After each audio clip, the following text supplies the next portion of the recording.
I think we should just go to album of the year. Tyler, would you like to go first? Blue Lips is the album of the year for me. Mine It too. was Yep. like on my first few listens, I was like, this is the best shit Schoolboy Q ever did. I still stand on that. I was like, this is the best shit I've heard all year so far, and that has carried through to 2024. It's for sure Blue Lips for me, man. That is just a phenomenal piece of work from Schoolboy. Best shit he ever did in his career, in my opinion. Schoolboy's so good at making gangster rap feel like I see the human side of it. You know, when I usually listen to gangster rap, he's like, these niggas monsters. This is crazy. You know what I mean?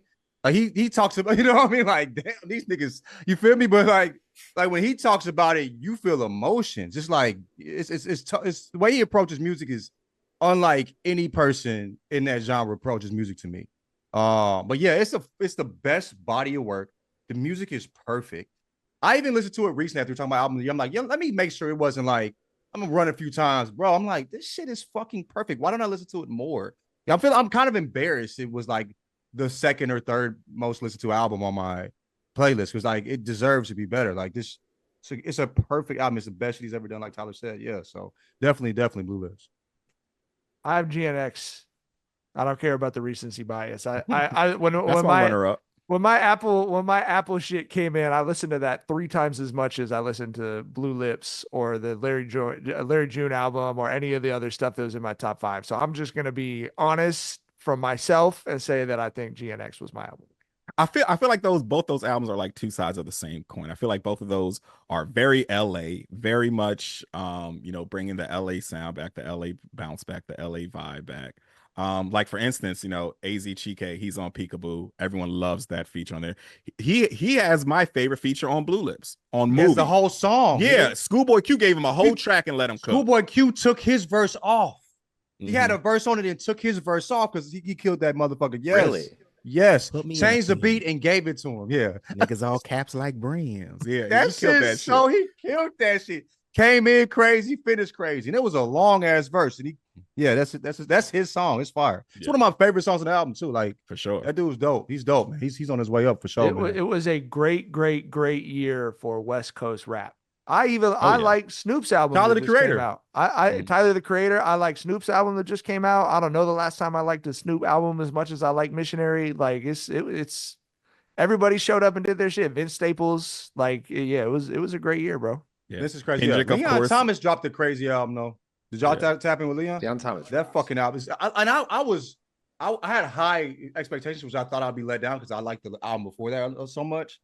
But this one's crazy. It's more like, you know what I'm saying? Like, I mean, it's emotional, but it's like, this is shit you would listen to when you was younger and do some fuck shit too. You know what I mean? Like you in the streets doing dumb shit. But it's a beautiful way of singing that type of music. But yeah, it's fire. I've seen some like music outlets saying the Tyler album is their favorite album. How do y'all feel about Tyler's album? I wonder. It didn't hit me as hard as his previous ones have. Yeah. Honestly. Yeah. And I'm a dude. Tyler is one of my favorites of all time, right? Like but I don't know. It didn't really hit me. It felt like a recurring theme there was him trying to come to terms with, do I want to be monogamous and do I want to have the wife and the kids and the picket fence and all that or not? Like he was really struggling with that, and I appreciate the vulnerability there. But I don't know, it just didn't hit for me. Like Igor, for instance, that's my favorite shit Tyler ever gave us. Same. Yeah, and I feel like Tyler only gave us like 2 or 3 verses on that shit. Like it's not a lot of rapping on it, but it's for sure a hip hop album. It feels like hip hop / funk / experimental type shit. But I mean I want to get into it because I love Tyler so much, but it's just not sticking with me, man. I think the thing I said, I told my friend when it came out was like, I relate to, I'm interested in what he's going through personally, but it felt a little bit to me like the analogy I used was like Weezer. Like Weezer has been doing the same songs about being a 16-year-old. Yeah, okay, I was talking about the group chat too. Yeah. But like they've been doing the same music from that same period of their life for their entire careers. And at some point, it's like you're older than this. And we talked about that with like 444 from Jay-Z or whatever. It's like as these dudes get to be 50, 60 years old, if they're gonna keep making music, it does have to like grow and evolve and be some old man shit. And I felt like this was the first time ever that I listened to a Tyler the Creator album and was like, I feel like I've heard him talk about this for a while. Like it just, and I still really liked it. I listened to it a lot, but I just felt like I was so interested in what he had to say on every other album. And it started to be a little bit to me like, I hope the next album is not just about whether he wants to be in a polyamorous relationship or not. Like, it's to me, it seemed like my favorite album is Flower Boy. Like I love, like it was just such a different album, different sound than anything he's done. So it kind of shocked me. It feels like his most so Pharrell influenced album in a positive way. I love it. Yeah, you know what I'm saying. But this album felt like the sound is very different from that. Like it's more hard sounds. I did love the visuals for it. I liked the approach to it, but it just seemed like you were saying, Mike. Like this is a 30-year-old, like early 30s, talking like nigga. Like these are. It kind of feels like this, like he's so into music and life, and he's been famous for so long that maybe his growth has been stunted a little bit. It's a hard thing to do. It's a hard thing to do to keep. You know, people talk about it all the time. You have your whole life to write your first album, and then or your first stand-up act or your first book or whatever, and then you got 18 months or you got 9 months to turn around the next one, and also the life you're living if you become successful is less relatable to people. He's been famous since he was 18? I think was it 18 when like when that shit went crazy, you feel me? Like he dropped Bastard while he was still in high school, while he was still a senior. I want to take I think he ate the roach and the shit went up. You know what I mean? Like I would never take anything from him because he's one of my favorite artists. I love Tyler. Same. But it just seems like, he's not. I didn't get the way he's talking is like it's supposed to be emotional and like revealing and I'm like it felt very surface level content wise, you know what I mean? Even though the music was solid, you know what I mean, and the visuals were amazing, and I wouldn't say that he like phoned anything in. It just felt like the content was like surface level. It didn't move me at all. But I'm 42, bro. Like maybe it wasn't supposed to. There's a bunch of kids at Flogno that love the fuck out of it and good for them. But this is the first time with Tyler that I felt this way. Every time before that, I was amazed by what he's done. So, but this was his 10th album, something crazy like that, 8th, something crazy. So, like, bro, we'll see.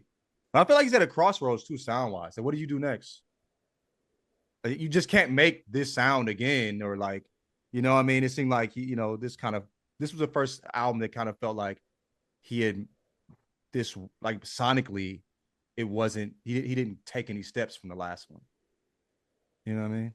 So should we do Tweeter of the Year, Dragonfly Jones, for the 15th straight year? I want to give my album of the year. What the fuck you like? Is that ever been a competition? Since 2009, nigga. Did y'all see Jackson? I'm sorry. I know we'll have time, Jackson, for your. I'm sorry. Did y'all see? I sent you the screenshot of like I just typed in Dragonfly Jones in my iPhotos to see how, and I had 550 screenshots of tweets from Tyler. Kind of wild, bro. I saw this. I was like 550. Bro, you need wherever Somi went to get that pep out of the system. When Twitter, you know what I'm saying? When it goes down, I'm gonna see you the same way. You gonna need. We gotta ease that out of you, brother. You know, there's some dopamine version of his tweets. I'm like, that's why I be reading these books, bro. Right. And it was probably, I know they was all bangers too, like worthy of being screenshot. Of course. 500 in your phone though. Like, yeesh. Do you have a favorite? A favorite tweet by Tyler? I mean, that's like asking me for my favorite Simpsons episode, dog. I genuinely, I couldn't do it. I could not do it, bro.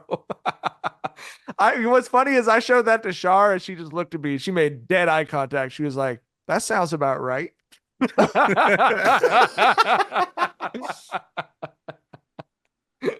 Say you haven't reconciled with the fact that Dragonfly Jones is your friend? Like Tyler is your friend. No, he's not. It's still like, crazy that Dragonfly Jones is your friend. It would be like if I became friend, and actually this is true. Like I have a friend who's a VP at DC Comics. That's like separate from me reading the comic books. Like, and I think you have to do that with musicians, or I know we've discussed on the show. I know some of the musicians I like listening to. It's just a hard line between it because I don't want to be a weirdo fanboy. And then also it's like, what I'm going to do, I'm going to say to my friend Tyler, like, you're really good at Twitter. Like, you know what I mean? Like, he knows Gotta he's good at separate the Twitter, bro. person and the performer. You know what I Yeah. mean?